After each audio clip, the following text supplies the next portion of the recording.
Каждый год я с нетерпением жду, когда же на рынок привезут виноградные листики из Азербайджана. Это потому, что я очень люблю долму и хочу научить вас, как ее готовить. Виноградные листики, хоть свежие, хоть консервированные из банки, сначала залейте кипятком. Пусть постоят немного, прогреются, станут мягче.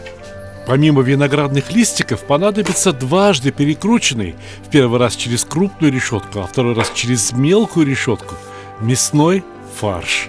Будет очень хорошо, если помимо виноградных листиков вам встретится вот такая мята с продолговатыми листиками. То, что в Азербайджане называют нане. Мята, пожалуй, что главная приправа к мясному фаршу. В остальном секрет мясного фарша очень прост. Надо взять 500 граммов бараньей мякоти, желательно без жилок, без пленок. Добавить к ней 150-200 граммов лука и столько же жира, желательно курдючного сала. Но в принципе фарш для долмы можно приготовить из любого мяса. Жир – обязательное условие. Соль, перец, немного мяты обеспечат вкус и аромат мясной начинки.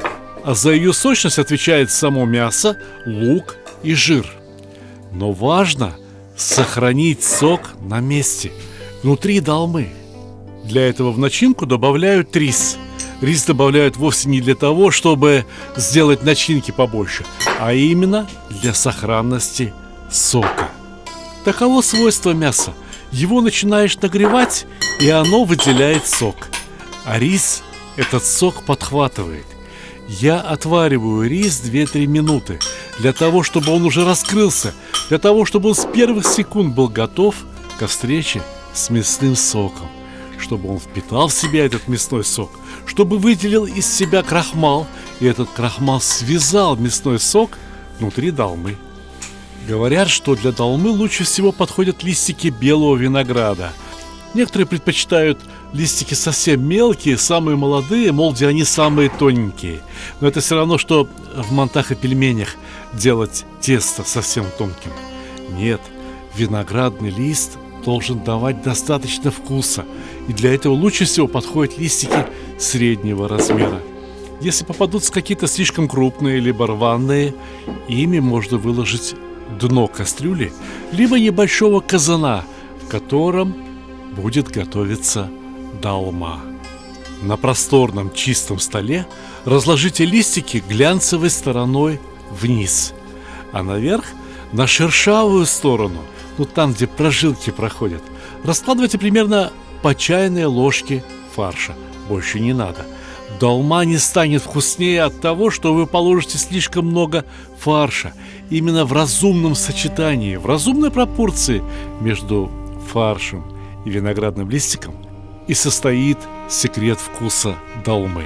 Заворачивать долму очень просто. Представьте себе, что виноградный лист – это ладошка. Вот так вот, сначала большой палец, потом мизинец, потом указательный, потом безымянный, и в конце концов все свернуть в небольшой рулончик. Укладывайте изделие, мини-голубцы, как можно более плотно. Ведь будет кипеть, будет бурлить, пузырьки пара будут проходить сквозь долму. Как бы эти пузырьки пара не развернули, не растребушили долму. А знаете, зачем я кладу пару ложечек хорошего топленого масла?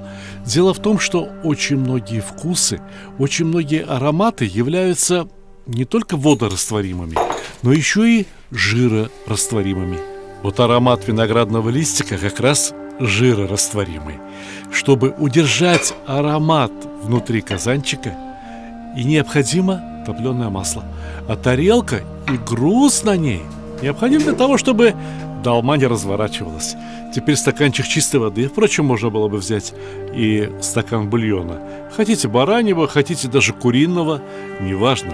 Долма в любом случае получится очень вкусной, если вы будете соблюдать мои рекомендации.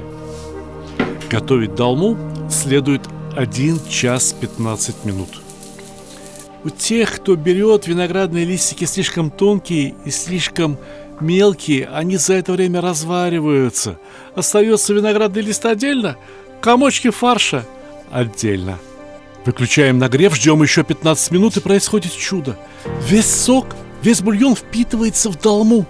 Вот теперь можно подавать. Я знаю десятки других секретов вкусной долмы. Я могу разнообразить это блюдо до бесконечности. Но базовые, самые главные вы узнали уже сегодня. К долме непременно подают катык. Ну, по-другому это называют йогурт, простокваша, мацони, кто как. Но самое главное, в этот катык необходимо добавить несколько зубчиков чеснока, разумеется, давленного, соль, перец и хорошую вкусную свежую зелень. Вот эта долмушка развернулась, я съем ее сам, попробую. А все остальное дорогим людям. Для вас, для моих гостей, для зрителей, для читателей моих книг и подписчиков в моих социальных сетях. Приходите ко мне, поговорим о вкусном. А пока мне остается только пожелать вам всего самого лучшего, мирного неба и, конечно же, приятного аппетита!